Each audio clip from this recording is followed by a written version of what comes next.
itu adalah namanya lempeng Sunda, lempeng Asia di situ. Tapi ini jarang disadari orang bahwa kenapa sekarang jadi laut, karena air laut naik 120 meter. Dan itu data faktanya ada semua ini. Nah, ini tadi ya ini bahwa air laut naik itu tadi, ini saya mau menuju ke Sundaland nih sekarang ya. Air laut kita naik itu sampai 120 meter itu menggenangi Sundaland. Di mana sih Sundaland itu? Ya yang menghubungkan daratan yang menghubungkan antara Kalimantan, Sumatera sama Jawa. Semua geologis yang lulus dari S1 itu pasti udah tahu itu bahwasanya zaman es dulu itu gajah itu bergerak dari sana kemari ya. Kalau ada gajah atau orang bisa jalan kaki dari Sumatera ke Jawa ke Kalimantan. Kalau enggak ya nggak bisa lulus karena itu adalah namanya lempeng Sunda, lempeng Asia di situ. Tapi ini jarang disadari orang bahwa kenapa sekarang jadi laut, karena air laut naik 120 meter. Dan itu data faktanya ada semua ini.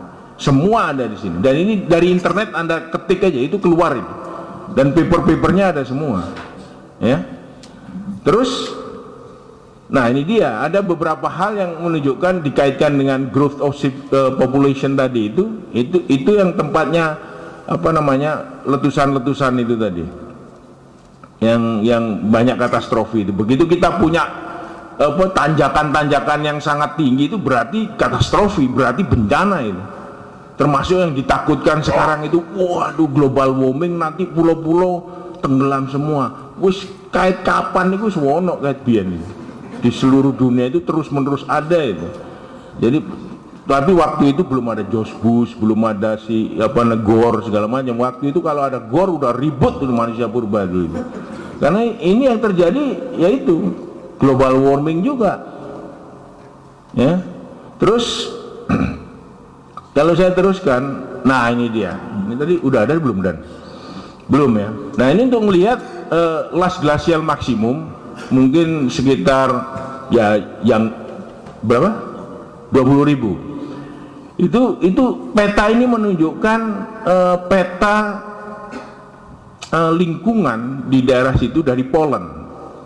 Dan kalau kita lihat Polandnya itu lihat itu di daerah situ kota itu. Ini Dani yang bikin di sini. Ini di kotak ini Polandnya menunjukkan bahwasanya Sundaland itu dulunya adalah tropical grassland yang hijau itu, lihat tuh. Ini ada papernya soalnya nih. Ini ada tropical grassland Sundaland itu. Jadi antara Sumatera, Jawa, Kalimantan itu adalah padang rumput. Ya. Terus di sekitarnya yang orange itu tropical rainforest. Terus yang biru di Thailand, di Burma, Indochina dan sebagainya itu dry forest. Artinya ini dari Poland nih. Artinya apa? Ya itu jelas itu buktinya bahwasanya memang ada daratan di situ itu dulu itu. Nah kalau kita lihat dari 20.000 sampai 16.000 tahun yang lalu, sea levelnya masih 130-120 meter. Rekonstruksinya kayak gini itu. Itu sungai-sungainya. Dan manusia ada di mana? Ya mestinya sudah ada manusia mulai 150.000 tahun yang lalu kok. Yang tadi dikatakan Dani 150.000 sampai 50.000 itu manusia purba terus, padahal di sini itu grassland ya, yang banyak tempat berburu, mungkin di situ mereka berburunya situ. Kalau kita lihat lebih detail lagi, yaitu Sundaland itu yang seperti ini nih. Terus itu ada North Sunda River, ada South Sunda River. Kalau kita lihat ya. Terus 12.000 tahun yang lalu dia naik air laut. Naik lagi, mulai terpisah 9.000 tahun yang lalu. Ini kita nggak masukin Younger Dryas di sini. Ini ada 7.200 tahun yang lalu. Terus sekarang seperti itu. Dan pengetahuan bahwasanya ada sungai di Laut Jawa, ada sungai di Natuna, ada sungai itu udah, makanya saya katakan semua geologis pasti udah tahu itu. Makanya kenapa orang-orang nyari emas juga sambil ngeruk-ngeruk pasir di laut-laut di Rio sana. Karena kalau Sumatera itu kayak emas, Jawa itu kayak emas, tentunya di sungai-sungai yang masuk di situ ya pasti banyak endapan pleasure. Nah, kalau kita lihat di sini, saya tulis di situ ada dua, di Gulf of Thailand ada 3D seismic data, terus kemudian ada di Java Sea ada seismic data juga.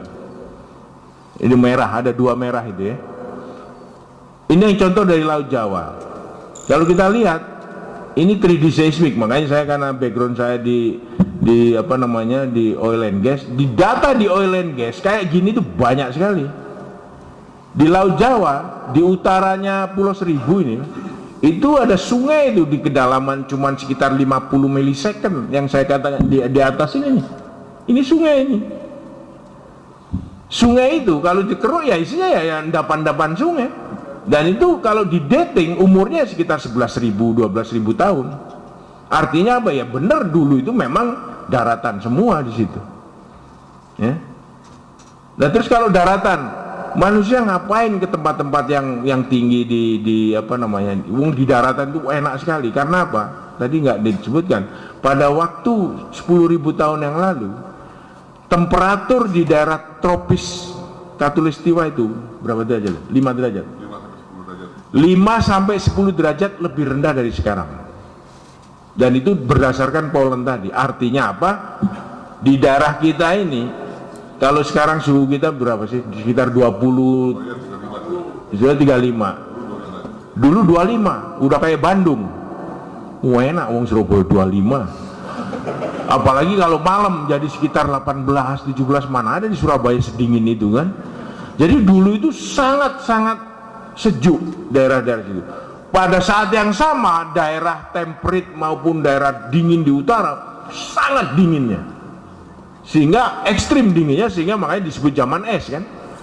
Jadi tempat yang paling enak hidup pada 10.000, 11.000, 12.000 tahun yang lalu ya di daerah kita ini, di Sundalen itu. Akhirnya saya sama Dani juga pergi ke tempat-tempat yang tadi juga tuh. Bagaimana orang bisa ngukir granit sebegitu presisi. Dan orang mengatakan, oh zaman batu orang itu waktu itu digosok terus kayak gini. Wah tangannya nggak ngetel gosok itu kayak gituan. Sampai ya nggak mungkin. Mungkin mereka udah pakai laser, seret kayak gitu. Kita juga nggak tahu. Cuman orang mengatakan, oh itu 2.500 tahun yang lalu karena bentuknya sama-sama dengan Easter Island, sama dengan ini. Datingnya juga nggak tahu. Jadi poinnya adalah ya kita coba buka lah ini, bahwa bumi sejarahnya nggak linear. Kalau sejarah manusia linear, ya itu bertentangan dengan sunatullah, itu aja. Ya harusnya dia siklus kayak gini, ini buktinya udah banyak ini, bahwa bumi itu nggak linear itu sejarahnya.